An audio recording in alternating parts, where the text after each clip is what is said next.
अपने अच्छे दिनों के लिए आपको रोज एक नई चुनौतियों से गुजरना पड़ेगा। हेलो दोस्तों, स्वागत है आप सभी का आपके अपने परिवार डिपार्टमेंट स्टडी में।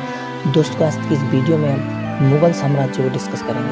यहाँ से अक्सर एग्जाम में क्वेश्चन पूछा जाता है। अगर आपने वीडियो बहुत ध्यान से देख लिया तो इस टॉपिक से रिलेटेड आपको कोई दूसरा वीडियो देखने की आवश्यकता नहीं होगी। तो चलिए बिना देरी किए वीडियो की शुरुआत करते हैं। बात की जाए मुगल सम्राटों के बारे में तो यह 1526 से लेकर 1857 तक रहे हैं।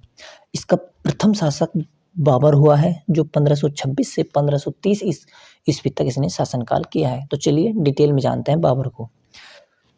मुगल वंश का संस्थापक बाबर को कहा जाता था। बाबर का वास्तविक नाम के अगर बारे में बात की जाए तो जो जहीरुद्दीन था मोहम्मद, इसका वास्तविक नाम था। चलिए आगे बढ़ते हैं। बात की जाए अगले महत्वपूर्ण पॉइंटों के बारे में तो बाबर का जन्म 14 फरवरी 1483 ईस्वी को जो अफगानिस्तान के जो फरगना प्रांत था उसमें हुआ था।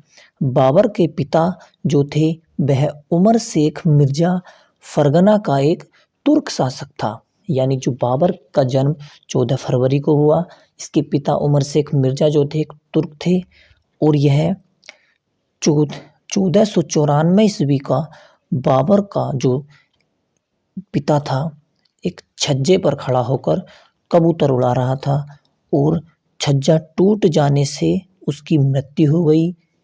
इसी प्रकार बाबर महज 12 वर्ष की अवस्था में जो फरगना की राजगद्दी पर बैठा। चलिए आगे बढ़ते हैं। अब बात की जाए बाबर का भारत अभियान जो है, यहाँ से अक्सर एग्जाम में क्वेश्चन पूछा जाता है। तो सन 1519 ईस्वी में बाबर ने अपना आक्रमण जो बाजोर था उस पर किया और जो बाजोर एवं जो भीरा था उसको जीत लिया और यह भारत विजय के लिए किया गया उसका प्रथम आक्रमण था।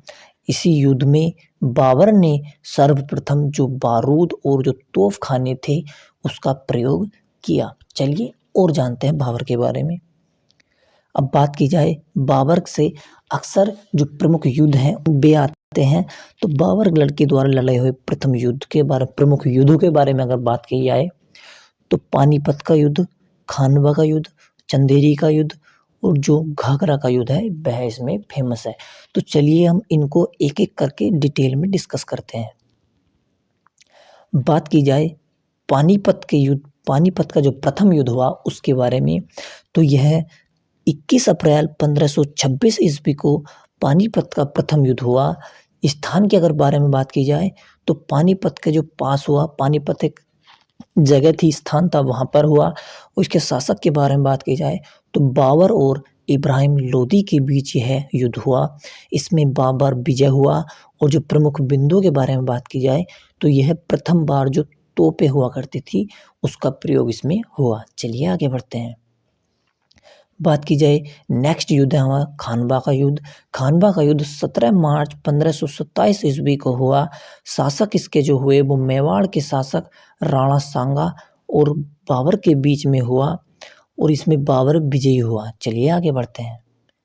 नेक्स्ट युद्ध है हमारा चंदेरी का आक्रमण के बारे में बात की जाए तो यह 29 जनवरी 1528 ईस्वी को यह युद्ध हुआ।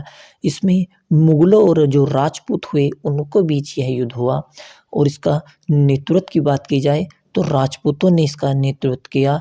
इसमें जो मेदिनी राय खंगार जो थे उनके द्वारा यह नेतृत्व हुआ और परिणाम क्या हुआ, जो मेदिनी राय खंगार की इसमें पराजय हुई और इसमें बाबर विजयी हुआ। चलिए आगे बढ़ते हैं।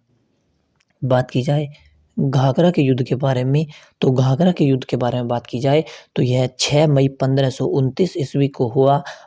शासक इसमें बाबर और अफगानों के बीच यह युद्ध हुआ। यहाँ से अक्सर क्वेश्चन पूछा जाता है किसके बीच हुआ, कब हुआ, परिणाम क्या हुआ। और इस बात की जाए जो घाघरा नाम था यह बिहार में बहने वाली नदी घाघरा के नाम पर इसका नाम पड़ा।